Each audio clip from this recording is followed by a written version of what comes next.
কখনো ধারণা করে কোনো মন্তব্য করবেন না, ধারণা করে কারো ব্যাপারে কিছু বলতে যাবেন না, নিজের তাৎক্ষণিক সুবিধা ভোগ করার জন্য কারো পিছনে পড়িয়েন না। তার কতটুকু ক্ষতি হবে সেইটা পরে, আপনার কতটুকু ক্ষতি হবে সেইটা। আপনি না বুঝে একটা মন্তব্য করলেন, না বুঝে একটা কথা বলে ফেললেন, না বুঝে একটা ফেসবুকে কিছু লিখে ফেললেন, যদি এটা ঠিক হয় তাহলে আপনি বিপদগ্রস্ত।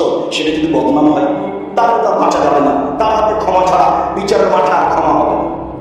আর সেটা যদি অপবাদ হয় তাহলে 40 লাঠি না মারা পর্যন্ত আপনি দুনিয়াতেই পবিত্র হবেন না, পরকাল কি হবে সেটা পরে। খুব কঠিন ব্যাপার, যার কারণে আল্লাহ তাআলা বলছেন কখনো যে বিষয়ে তোমার কিছু জানা নাই সেই বিষয়ের পিছনে পড়ো না। সম্মানিত দিনী ভাই বোন, পৃথিবীর সকল দিনী ভাই বোনকে আমি নাসিহাতের ক্ষেত্রে জোরালোভাবে বলতে যাচ্ছি, ভুলেও কাজ করতে যাবেন না।